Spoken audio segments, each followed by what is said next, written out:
Hi friends, Mahalakshmidevi వరాలను కురిపించే వరమహాలక్ష్మి.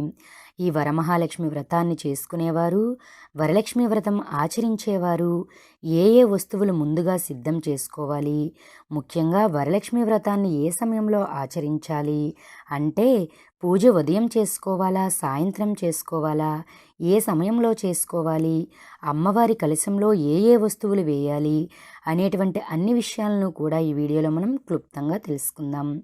పరమ పవిత్రమైనటువంటి వరలక్ష్మి వ్రతాన్ని ఎవరైనా చేసుకోవచ్చు. లక్ష్మీదేవిని ఎవరైనా భక్తి శ్రద్ధలతో పూజించవచ్చు. మనమందరం ఆ లక్ష్మీదేవి బిడ్డలమే కాబట్టి అందరం ఈ పూజను ఆచరించుకోవచ్చు. వరలక్ష్మి వ్రతం ఆచరించడానికి కావలసిన మొదటి వస్తువు లక్ష్మీదేవి యొక్క చిత్రపటం. అంటే లక్ష్మీదేవి యొక్క ఫోటోను మనం ముందుగా సిద్ధం చేసుకోవాలి. ఇంట్లో ఫోటో ఉంటే సరే, లేదంటే ఒక ఫోటోను తెచ్చుకోవాలి. ఆ మహాలక్ష్మీదేవి ఫోటో చిరుమందహాసంతో ఉండేటట్లుగా ఫోటో ఉండాలి. లక్ష్మీదేవి తామర పువ్వు పట్టుకుని ఐశ్వర్యాన్ని ప్రసాదించినట్లుగా ఉండాలి. లక్ష్మీదేవికి ఇరుప్రక్కలా కూడా తప్పకుండా ఏనుగుల బొమ్మలు ఉండాలి. అభిషేకం చేయాలనుకునే వాళ్ళు లక్ష్మీదేవి విగ్రహాన్ని కూడా ముందుగానే తెచ్చుకోవాలి. మీ ఇంట్లో లక్ష్మీదేవి విగ్రహం ఉంటే పర్వాలేదు, ఆ విగ్రహానికి పూజలు అభిషేకం చేసుకోవచ్చు. విగ్రహం లేకపోతే అంగీష్ట ప్రమాణంలో తెచ్చుకోవాలి. అంగీష్ట ప్రమాణం అంటే మన కుడి చేతి బొటనవేలు ఎంత పొడవు ఉంటుందో అంత విగ్రహాన్ని తెచ్చుకోవాలి. ఇంకా చిన్న విగ్రహమైనా కూడా పర్వాలేదు. పెద్ద విగ్రహాన్ని తెచ్చుకున్నట్లయితే ప్రతినిత్యము అభిషేకం చేయాలి, నైవేద్యం పెట్టాలి, ఉపచారాలు చేయాలి. కాబట్టి చిన్న విగ్రహం అయితే మనం నార్మల్గా పూజ చేసుకోవచ్చు. నియమాలు కూడా చాలా తక్కువగా ఉంటాయి. వెండితో అయినా పర్వాలేదు, ఇతర లోహాలు ఏమైనా పర్వాలేదు, రాగి అయినా పర్వాలేదు, కానీ స్టీలు మాత్రం అస్సలు పనికిరాదు. పంచలోహాల్లో ఏదో ఒక లోహంతో ఉన్న అమ్మవారి విగ్రహాన్ని తెచ్చుకోవాలి. లేదా విగ్రహం లేకపోయినా పర్వాలేదు, ఒక లక్ష్మీదేవి పటాన్ని తెచ్చుకుని ఆ పటానికి పూజ చేసుకోవచ్చు. విగ్రహం తప్పకుండా ఉండాలని ఎటువంటి నియమము లేదు. కలశం పెట్టడానికి ఒక కలశం చెంబు కావాలి.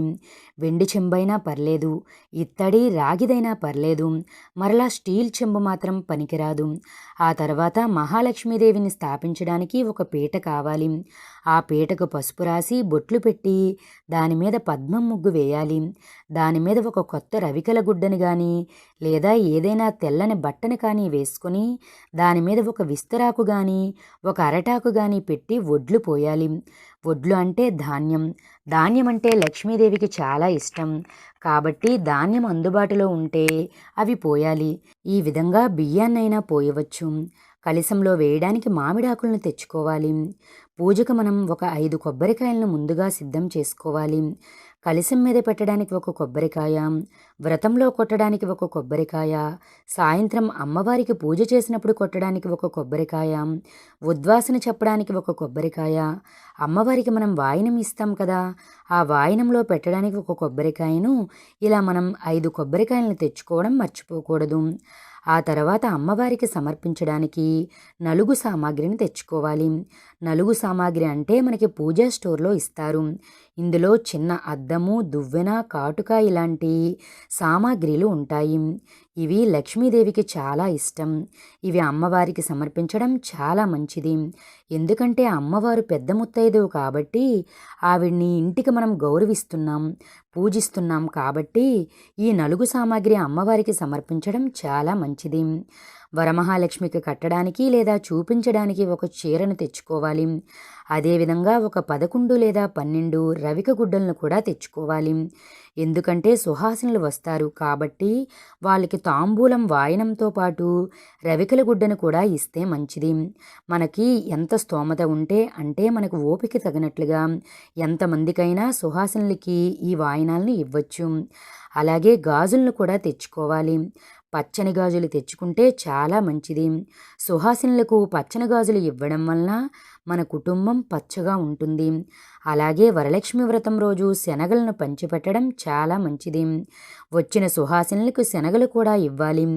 ఆ తర్వాత లక్ష్మీదేవికి సమర్పించడానికి పూలమాలను కూడా సిద్ధం చేసుకోవాలి. అదేవిధంగా అమ్మవారికి తామర పుష్పాలను ఈ రోజున తప్పకుండా సమర్పించాలి. అలాగే మల్లెపూలు అమ్మవారికి సమర్పించడం చాలా మంచిది. అష్టోత్తరం చదివినప్పుడు మల్లెపూలను సమర్పించడం చాలా మంచిది. అలాగే చామంతులు, గన్నేరు, గులాబీలు, కాగడాలు, మరువము ఇవన్నీ కూడా అమ్మవారికి సమర్పించడం చాలా మంచిది. అమ్మవారికి చక్కగా పూలతో పూజ చేసినట్లయితే తొందరగా సంతృప్తి చెందుతుంది. ఆ తర్వాత పసుపు, కుంకుమ, ఒత్తులు, దీపంలో వేయడానికి ఆవు నెయ్యి, అగరబత్తులు, ధూపం, కర్పూరం ముఖ్యంగా సిద్ధం చేసుకోవాలి. అలాగే వీటితో పాటుగా తోరం కూడా సిద్ధం చేసుకోవాలి. దారాన్ని అలాగా నూలు దారాన్ని మనం దీనికి సిద్ధం చేసుకోవాలి. అలాగే పూజలో పంచామృతాన్ని కూడా సిద్ధం చేసుకోవాలి. పాలు, తేనె, నెయ్యి, పంచదార, పెరుగు వీటిని కూడా సిద్ధం చేసుకోవాలి. అలాగే అక్షతలు, తమలపాకులు, వక్కలు, ఆచమనం చేయడానికి పంచపాత్ర, ఉద్దరిని, గంట ఇవన్నీ కూడా ఇంట్లో ఉన్న వస్తువులే, కానీ ఇవన్నీ మనం ముందుగానే సిద్ధం చేసుకోవాలి. అలాగే కొంతమంది గోమతి చక్రాలు, పసుపు గవ్వలు, తామర గింజలు, చిట్టుగజులు వీటితో కూడా పూజ చేస్తారు. అలా చేసేవారు వాటిని కూడా ముందుగానే సిద్ధం చేసుకోవాలి. వరలక్ష్మి వ్రతానికి ముఖ్యంగా పళ్ళను కూడా సిద్ధం చేసుకోవాలి. ఇందులో అరటిపళ్ళు అనేవి తప్పకుండా ఉండాలి. అలాగే దీంతో పాటు దానిమ్మ పళ్ళు, యాపిల్ పళ్ళు, ఆరెంజ్ పళ్ళు ఇలా 5 రకాల పండ్లను పెడితే మంచిది. శక్తి లేకపోతే 3 రకాల పండ్లనైనా పెట్టుకోవాలి. అలాగే ఒక రకం తెచ్చుకోవాలనుకుంటే అరటి పండ్లను తెచ్చుకోవడం మంచిది. అలాగే అమ్మవారికి నైవేద్యంగా చక్కెర పొంగలి, బొబ్బట్లు, పులిహోర, కట్టె పొంగలి, పూర్ణం బూరెలు, గారెలు, దద్దోజనం, అలాగే వీటితో పాటుగా వడపప్పు, బెల్లం, అలాగే పానకం, చలివిడి వీటిని కూడా సమర్పించడం మంచిది. మీకు శక్తి లేకపోతే వీలైన వంటలను చేసి పెట్టుకోవాలి. అలాగే ఇప్పుడు కలశం ఎలా ఏర్పాటు చేసుకోవాలో చూద్దాం. ముఖ్యంగా వెండి చెంబు కానీ, రాగి చెంబు కానీ, ఇత్తడి చెంబు కానీ తీసుకొని దాన్ని తలతలా మెరిసేలా తోముకోవాలి.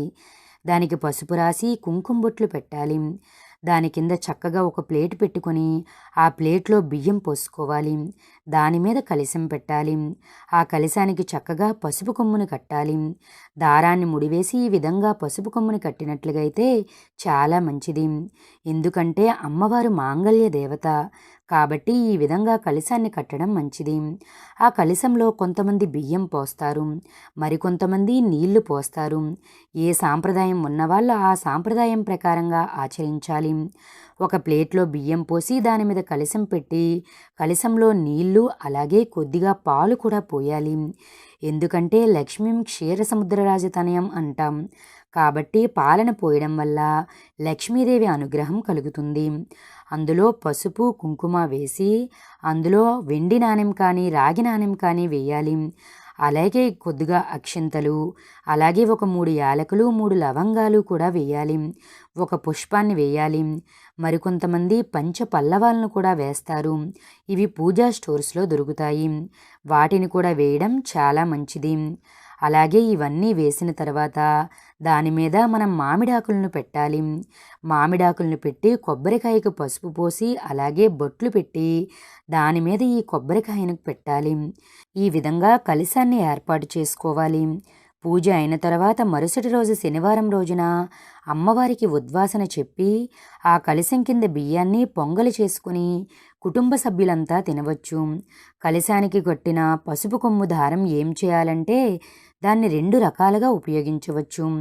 ఆ పసుపు కొమ్మును చక్కగా నూరి పసుపు మొహానికి రాసుకోవచ్చు. లేదా ఆ పసుపు కొమ్ము దారాన్ని నీళ్లలో అయినా నిమజ్జనం చేయవచ్చు. అదేవిధంగా కలశంలో నీటిలో ఉన్న నాణ్యాన్ని తీసుకొని డబ్బులు పెట్టుకునే చోట ఉంచుకోవాలి. అలాగే ఈ కలశంలోని నీటిని ఇంట్లో ఉన్న అన్ని మూలలకు, అన్ని ప్రదేశాలకు చల్లాలి. మిగిలిన నీటిని మొక్కలకు పోయాలి. ఇలా చేస్తే చాలా మంచిది. ఆ తర్వాత కలశం మీద కొబ్బరికాయని చక్కగా పగలగొట్టి మనం పొంగలి చేసే దాంట్లో ఆ కొబ్బరికాయను తురిమి లేదా ముక్కలుగా చేసుకొని వేసినట్లుగా అయితే చాలా మంచిది. కొంతమంది ఈ కొబ్బరికాయని చెరువులో కానీ బావిలో కానీ నిమజ్జనం చేస్తారు. అలా కూడా చేసుకోవచ్చు.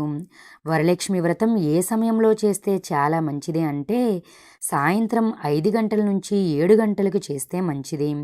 లేదా ఆ సమయంలో కుదరని వాళ్ళు చక్కగా సూర్యోదయం కంటే ముందే నిద్రలేచి పూజ చేసుకుని మరలా సాయంత్రం కూడా పూజించుకోవాలి.